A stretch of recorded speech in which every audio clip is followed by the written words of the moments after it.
দিদি, তুমি কিন্তু আমার বেয়ানকে অপমান করছো। কেন? উনি আমার বেয়ান নন? আমি কি এই পরিবারের সদস্য নই?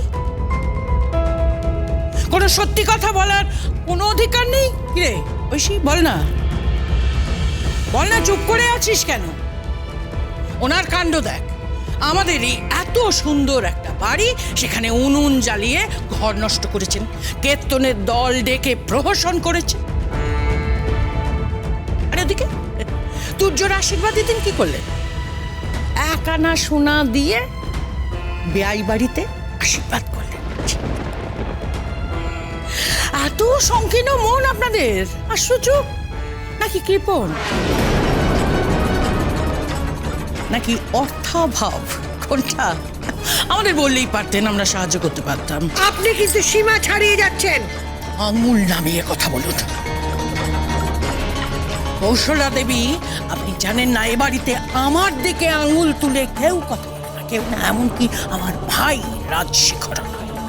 আপনি কোথায় ভুলে যাচ্ছেন আপনি কার সামনে দাঁড়িয়ে কথা বলছেন? আপনিও ভুলে যাচ্ছেন আপনি কার সাথে কথা বলছেন।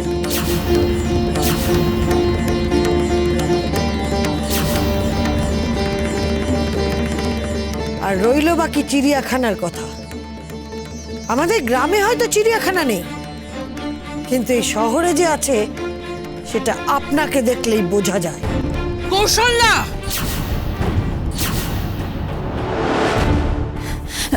কোনে পিসি, দোহাই তোমায়, তুমি চুপ করবে? মাসিমা, আপনি বলছিলেন না যাত্রার শুভ সময় থাকে, সময় কিন্তু পেরিয়ে যাচ্ছে। আর যাত্রার শুভ সময়? এইরকম একজন মহিলার মুখ দেখে বেরোচ্ছি, সে যাত্রা কোনোদিন শুভ হয়?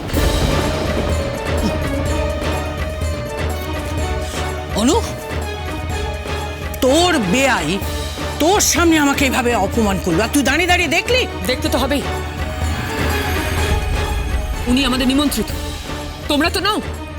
তোমরা এ বাড়িতে অনাহুত অযাচিত হয়ে পড়ে আছো। এই কথাটা তুই আমাকে বলতে পারলি? আসুক আজকে, আজকে ভাই আসুক, আমি একটা বিরাট অশান্তি করবো। এর থেকে বেশি তুমি করতেই বাকি পারো। উনি আমার কুটুম হন, আমার মেয়ের শাশুড়ি, তার সঙ্গে একটু ভদ্রভাবে ভালোভাবে কথা পর্যন্ত তুমি বলতে পারো না? কি ভালোভাবে কথা বলবো? হ্যাঁ বল। একটা আনকালচার্ড, ইলিটারেট, কোনো শিক্ষা নেই, দীক্ষা নেই। কোনে পিসি,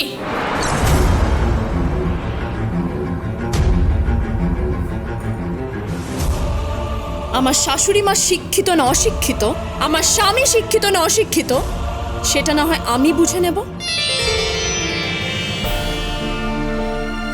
তুমি বরং তোমার ঘর সামলাও।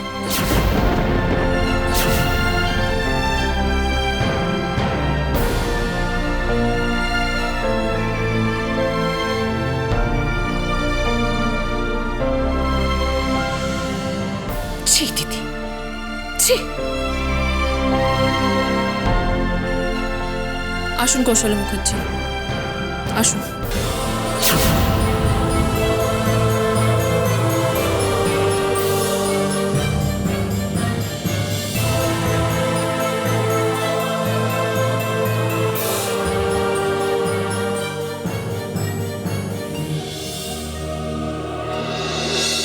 খোকা বাবু যায়, লাল জুতো পায়।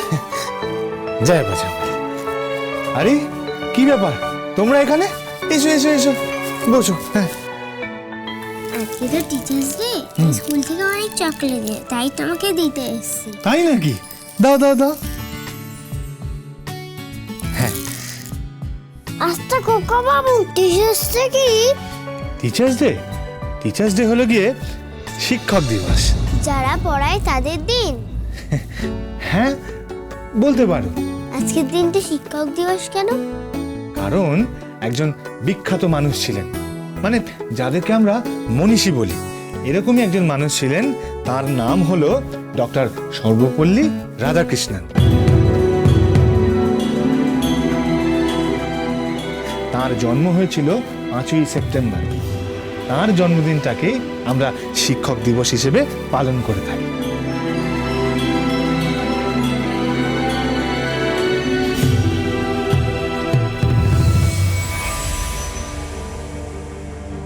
শুনুন, আপনি কি সত্যি ডক্টর সর্বপল্লী রাধাকৃষ্ণের নাম জানেন? না মানে ওই আর কি, না মানে ওই আর কি। আর আসলে উনি তো ভারতবর্ষের প্রথম ওই উপরাষ্ট্রপতি ছিলেন, তাই না? হ্যাঁ, কিন্তু আপনি কোথা থেকে জানলেন? আপনি তো ক অক্ষর গোমাংস। হ্যাঁ, সে তো বটেই, কিন্তু আমার বাবা তো শিক্ষিত, উনি একজন স্কুল শিক্ষক, আর ওনার মুখ থেকেই শোনা। জানেন, আজকে আমার বাবা আমাকে ফোন করেছিলেন, বললেন সব ওনার ছাত্রছাত্রীরা এসছেন, ওনাকে সবাই ফুল দিয়েছেন, তারপরে হাতে বানানো কার্ড দিয়েছেন। আপনি সত্যি কথা বলছেন না মজা করছেন? আমার ডাউট হয় যে আপনি যা নয় সেটা আপনি আমার সামনে সেজে থাকেন। কি হলো বলুন? ওভাবে ভাবছেন কেন? আমি সত্যিই বলছি। আরে বাবা, পড়াশোনা জানলে কি আর আমি ওই বেড়ার কাজ করি নাকি? বলুন। হ্যাঁ, আচ্ছা কুকুর, তারপর কি আছে বলো না। তারপর বলছি, দাঁড়া। তার আগে আমাকে বলো যে তোমরা স্কুলে কি কি করলে? আমরা স্কুলে গান গাইলাম, রাইমস পড়লাম, ড্রামা প্লে করলাম। আর বাংলা কবিতা পড়োনি? না ও, আর অ আ ক খ জানো? না, আমাদের সেকেন্ড ল্যাঙ্গুয়েজ হিন্দি। তোমরা বাংলা পড়ো না? না তো। তোমরা রূপকথা পড়োনি? কথা কি? Fairy tales. হ্যাঁ, ওই আমাদের তেপান্তরের মাঠ, তারপরে রাজকুমার রাজকুমারী, তারপরে ব্যঙ্গমা ব্যঙ্গমী, তারপরে লাল কমল নীল কমল, এসব পড়োনি? এসব কিছু জানো না? না, বলো না কুকুর, আমি রাজা মন্ত্রীর ডাকাতের গল্প শুনবো। গল্প শুনবে?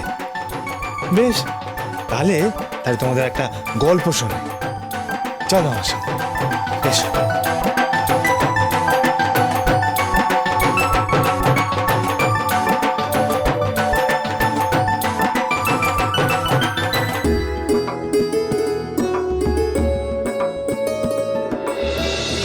হ্যাঁ ময়ূরী, বল।